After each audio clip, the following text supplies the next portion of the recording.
어렸을 때 학교 담장에 낙서해보신 적 있으신가요? 요즘 학생들에겐 조금 생소할 수 있지만 제가 학교 다닐 때만 하더라도 담벼락에 낙서해놓는 친구들이 꽤 많았거든요. 그런데 고작 이 낙서 하나 때문에 12년째 전쟁을 치르고 있는 나라가 있습니다. 바로 서아시아 지중해 연안에 위치한 시리아입니다.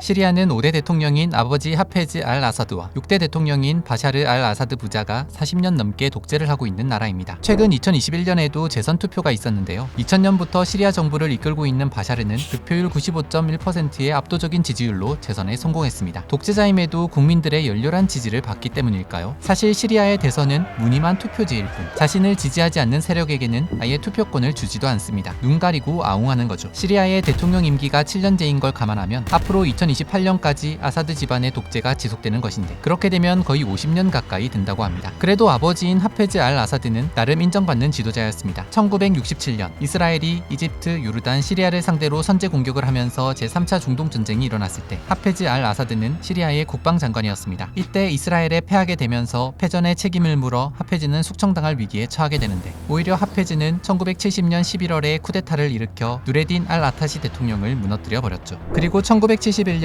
무려 99.2%라는 압도적 지지율로 제5대 대통령으로 당선됩니다. 이후로 7년 단위로 진행된 5번의 재선에서 거의 100%에 가까운 득표율로 승리하며 무려 30년 동안이나 시리아를 독재했는데요. 하페즈는 오랜 집권 기간 동안 제4차 중동 전쟁 등 대외적으로 적대국인 이스라엘에 강경한 태도를 취하는 한편 정치적으로도 능력이 있어서 아랍권에서 시리아의 위상을 높이는 데 큰 역할을 했다고 평가됩니다. 덕분에 아랍의 비스마르크로 불리기도 했죠. 또 대내적으로도 1946년 독립 이후 쿠데타가 끊이지 않던 시리아의 전국을 안정시켰다는 평가도 있습니다. 하지만 표면적인 안정을 위해 하페즈는 반대파에 대한 탄압과 학살을 서슴지 않았습니다. 또 그는 이슬람교에서 소수 종파인 알라위파에 속했는데 자신의 종파 출신에게만 많은 기회를 몰아주는 바람에 전체 인구의 10% 내외였던 알라위파 사람들이 공공기관 일자리의 80%를 차지하는 상황도 생겼는데요. 대통령 지인 찬스를 아주 제대로 행사한 거죠. 당연히 대부분 순위파였던 국민들은 이런 정부에 불만을 가질 수밖에 없었고 심지어 하페즈를 암살 시도하려는 테러 집단까지 생기기도 했습니다. 하지만 하페즈는 동생이자 고위 장교였던 리파트 알 아사드를 통해 자신에게 반기를 드는 세력을 대량 학살해버렸습니다. 하마 대학살, 타트모르 학살 등이 대표적이죠. 이처럼 하페즈는 잔인한 방식으로 민주화 운동을 억제하며 철권 통치를 유지했고 막강한 자신의 권력을 아들들에게 그대로 세습하고자 했습니다. 하페즈에겐 두 아들이 있었는데 장남 바셀이 자신의 뒤를 잇도록 철저하게 교육 중이었습니다. 그런데 1994년 바셀이 교통사고로 갑자기 사망하면서 하페즈의 계획에 차질이 생기고 말았습니다. 하페즈는 정치와 상관없이 런던에서 안과의사를 하고 있던 둘째 아들 바샤르를 급하게 불러들여 승계 교육을 시켰는데요. 그러던 2000년 하페즈가 심장마비로 사망하면서 바샤르 알 아사드가 예정된 대로 후임 대통령이 된 것입니다. 시리아 국민들은 독재는 이어져도 바샤르에게 거는 기대가 컸다고 합니다. 30대의 젊은 유학파였던 바샤르가 개방적으로 보였기 때문인데요. 하지만 시리아는 바샤르가 대통령이 된 이래로 가장 힘든 격동의 시대를 맞이하게 되죠. 아버지인 하페즈는 독재를 하긴 했어도 복지 혜택과 공공부문 고용은 적극적으로 유지하고자 한 반면 바샤르는 재정 부족으로 더 이상 복지적인 측면을 유지하기 힘들어지게 되자 재정 확충을 목적으로 경제를 개방하기로 했습니다. 그러면서 국영기업의 민영화, 금융부문 개방, 환율 자유화, 주식시장 개장, 가격 통제제도 폐지와 노동시장 유연화를 포함한 규제 완화와 같이 민간 경제 부문을 활성화할 수 있는 정책을 시행하게 됩니다. 그래서 시리아의 국민들은 경제적 자유를 얻게 되었을까요? 아닙니다. 오히려 경제 개방과 자유화 정책은 시리아 국민들의 생활고를 가중시키는 결과를 가져왔습니다. 왜일까요? 정부는 재정 확충을 이유로 휘발유와 식품 등에 대한 보조금과 연금을 삭감했고 대부분의 시리아 국민들의 생계수단이었던 연금과 공공부문 고용까지 축소시키면서 살기가 더 어려워졌기 때문이죠. 게다가 투자는 관광업과 부동산업에만 집중되면서 시리아 국민을 먹고 살게 했던 제조업이 쇠퇴하게 되었습니다. 무역장벽의 보호를 받던 시리아 국내 제조업은 시장 개방 이후 가격이 저렴한 수입품의 유입으로 큰 타격을 입을 수밖에 없었죠. 결국 경제 개방과 자유화가 가져온 혜택은 바샤르의 외사촌 등 정권과 유착한 일부 경제인들에게만 돌아갔고 소득 상위 5%가 전체부의 50%를 차지할 정도로 빈부격차는 점점 더 극심해져 갔습니다. 한편 시리아는 아사드 정권, 그러니까 아버지 하페즈가 집권한 이래 국가의 중요 직책을 아사드 일가와 친척들이 도맡아 했는데요. 이들이 일을 또 잘했냐 묻는다면 한숨만 나옵니다. 이들은 마약, 무기, 밀수품을 거래하고 판매하여 상상할 수 없을 정도로 큰 재산을 손에 쥐었습니다. 부정부패는 나날이 심각해졌지만 했지만 아무도 말릴 수 없었는데요. 왜냐하면 독재 정권에 반대하는 사람이 생기면 그 즉시 체포했으며 언론을 장악하고 시위를 금지하고 당, 협회, 시민단체 등을 설립하는 것도 제한했거든요. 정상적으로 정치활동을 하려는 사람들 역시 체포했고 말이죠. 한마디로 걸림돌이 될 만한 건 모두 싹을 잘라버린 건데 바샤르는 이런 면에서 아버지를 훨씬 뛰어넘었습니다. 시리아는 원래 교육을 중시하는 나라였는데 점점 독재 정권의 반기를 드는 세력이 많아지자 교육이 민주주의와 국민의 자유성, 평등과 같은 것에 영향을 준다고 생각하게 된 건데요. 결국 학자와 사회인사 같은 높은 수준의 교육을 받던 계층을 퇴출시키고 그 자리를 사상교육으로 대체하게 됩니다. 그러면서 경제와 교육은 점점 더 쇠퇴했고 시리아 국민들은 점점 더 먹고 살기 힘들어졌습니다. 실제로 바샤르가 집권한 지 4년 차인 2004년 시리아의 빈곤율은 30%에 달했으며 최근 국민 빈곤율은 90%에 육박한다고 합니다.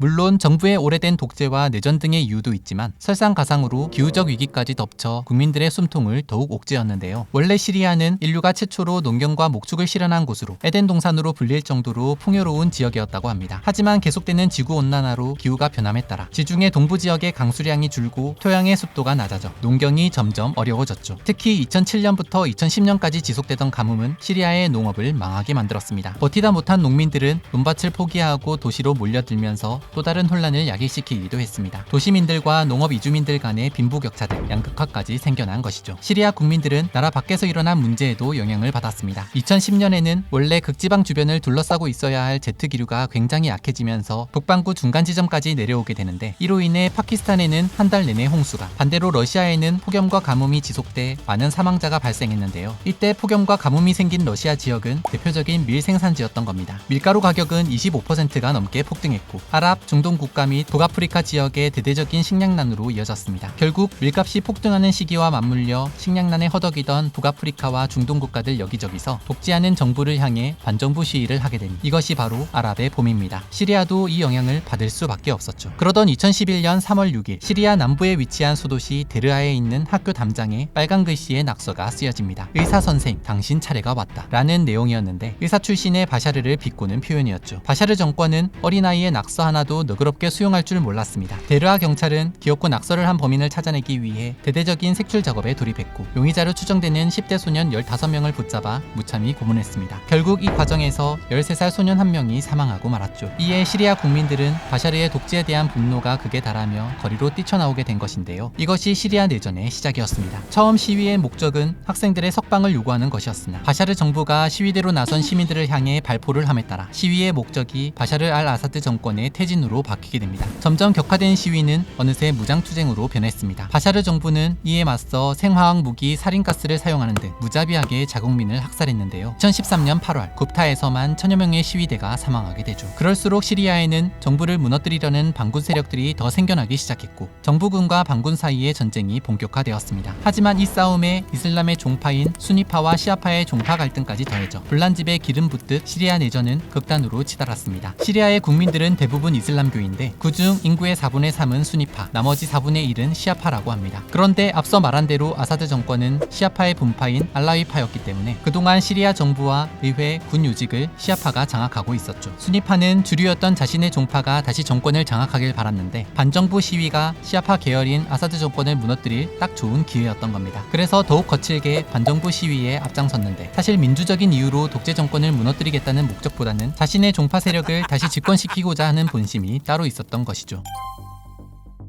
원인도 목적도 잊은 채 서로가 기득권이 되기 위한 싸움으로 변질된 이 분쟁에서 피를 보는 것은 시리아 국민들이었습니다. 점차 과격해진 반군 세력은 이슬람 수니파 극단주의 무장 조직인 IS 세력과 손을 잡으면서 시리아는 가장 잔인하고 극단적인 전쟁터로 변해버리고 말았는데요. 정부와 민간을 가리지 않고 무차별 공격을 쏟아내는 바람에 시리아 국민들은 목숨을 위협받는 상황에 놓이게 된 것이죠. 게다가 병원 시설을 집중적으로 공격하는 바람에 전쟁으로 상처 입은 사람의 95%가 치료를 받을 수 없는 상황에 놓이게 되었습니다. 국제 월드비전에 따르면 2011년 3월 시리아 전쟁 발발 이후 무고한 민간인 약 60만 명이 전쟁으로 희생, 그중 약 5만 5천 명은 죄 없고 힘없는 어린이라고 전해 더 큰 충격을 안겨주었습니다. 그래서 시리아 내전이 한창이던 2014년 시리아 국민들이 자발적으로 모여 시리아 민방위대를 조직했는데요. 화이트 헬멧으로 유명한 시리아 민병대는 전쟁과 무관하지만 가장 큰 피해를 받으며 인도적 위기상황에 처한 사람의 생명을 구하는 것을 모토로 활동하여 2018년 4월까지 재난 상황에서 약 11만 명을 구조했다고 합니다. 하지만 도움의 손길 피난길은 턱없이 부족했습니다. 아이들을 더 이상 키울 수 없는 시리아 국민들이 살 수 있는 방법은 피난길에 오르는 것뿐이었습니다. 그래서 시리아 국민들은 주로 주변국인 튀르키예, 레바논, 요르단, 이라크, 이집트 등으로 뿔뿔이 흩어졌습니다. 그러던 2015년 튀르키예 휴양지인 보드룸 해변에서 끔찍한 일이 벌어지고 말았습니다. 3살배기 어린아이가 싸늘한 주검으로 파도에 떠내려온 것이었는데요. 아이의 이름은 아일란 쿠르디, 시리아의 난민이었습니다. 쿠르디의 엄마 리하는 분쟁 중인 시리아에서 두 아들을 지키기 위해 시리아 북부에서 튀르키예로 탈출해 소형 보트를 타고 지중해를 건너 그리스로 향하던 중이었다고 합니다. 하지만 배가 전복되는 바람에 가족 모두 싸늘한 주검으로 발견되고 말았던 것이죠. 이렇게 목숨 바쳐 해외로 탈출한 난민만 680만 명, 인구의 약 30%가 나라를 잃은 떠돌이 난민이 되었습니다. 이런 상황에서 2023년 2월 이들에게 또 다른 재앙이 찾아왔습니다. 튀르키예 시리아 대지진이 발생한 것이죠. 튀르키예 가지안테프 인근에서 발생한 이 강진은 시리아 반군과 난민이 밀집한 시리아 북부 지역을 강타했습니다. 오랜 내전으로 사회 시스템이 붕괴한 이곳에서 제대로 관리되지 않는 건물들은 속절없이 무너질 수밖에 없었고 그로 인해 피해는 더욱 컸다고 합니다. 5만 명이 넘는 생명이 또다시 안타까운 죽음을 맞으면서 튀르키예와 시리아는 아비규환이 되었죠. 그러다 보니 사람들은 시리아를 두고 불행 종합 선물 세트라고 말하기도 합니다. 어쩌다 비옥한 땅 시리아는 불행의 땅이 되어버린 걸까요? 하필 독재자를 만나고, 하필 가뭄이 들어 식량난이 생기고, 하필 제트기류가 약해져 러시아 밀농사는 폭망, 세계 밀가격은 폭등하고, 하필 내전이 일어나고, 하필 난민이 되어서 가장 많이 밀집된 지역에 지진이 일어나는, 사실 하나씩 따로 살펴봐도 모두 인도적 위기 상황이라고 볼 수 있는데 시리아는 이 모든 경우의 수를 다 겪은 것이죠. 우리는 이러한 인도적 위기 상황을 인도주의적 시각으로 바라봐야 합니다. 우리의 얘기가 될 수도 있기 때문이죠. 불행 중 다행으로 튀르키예 시리아 대지진에는 유독 많은 인도적 지원과 구조의 손길이 닿았다고 합니다. 시리아 국경과 맞닿아 있고 시리아 난민을 가장 많이 수용한 국가 중 하나인 튀르키예의 지진 피해가 심각해지자 이에 대한 긴급 모금 활동이 전 세계적으로 퍼지게 된 것인데요. 특히 우리나라의 경우 튀르키예는 형제국 이란 인식이 예전부터 강해서 그런지 더욱 적극적으로 관심을 가지고자 하는 움직임이 SNS를 중심으로 퍼져나갔죠. 한국 정부도 튀르키예에 초기 500만 달러 규모의 인도적 지원을 결정했으며 그와 더불어 민관 합동으로 1000만 달러의 재원으로 이재민 임시 거주촌 조성 및 운영 사업을 실시했습니다. 또 글로벌 기업 이케아는 지속적으로 늘어나는 난민 문제를 해결하기 위해 난민 텐트를 개발 제작하여 보급하는 사업을 지속적으로 해오고 있다고 합니다. 이번 영상은 시리아 사례를 살펴본 것이지만 전 세계 곳곳에는 수많은 인도적 위기 사항이 존재하고 있는데요. 이러한 인도적 위기 사항이 발생하게 되면 다수의 다양한 활동 주체들이 개입하여 인도적 지원을 하게 됩니다. 에이, 나는 인도적 활동을 할 만한 인물이 못 돼요. 라는 생각을 하실 수도 있습니다. 물론 인도적 위기에 처한 곳으로 직접 가서 활동하는 적극적인 인도주의 활동가가 되긴 어려워도 국제기구나 NGO 단체 등 인도주의 활동을 하는 단체에 후원하는 방법도 있습니다. 꼭 물질적인 지원이 아니더라도 세계 곳곳에서 일어나는 기후위기, 재난, 분쟁과 같은 인도적 위기 사항에 관심을 갖고 지지하는 것만으로도 큰 힘이 될 수 있습니다. 매년 8월 19일은 세계 인도주의의 날입니다. 이날을 기념하여 진행되는 인도주의 활동가 응원 댓글 이벤트가 있는데요. 인스타그램 @WHD_코리아 채널에서 참여 가능하며 자세한 내용은 더보기란에서 확인하실 수 있습니다. 세계 인도주의의 날을 기념하여 5분 정도만 투자해서 직접 인도주의 활동에 동참해 보셨으면 합니다. 이상 시리아에 대해 알아봤습니다.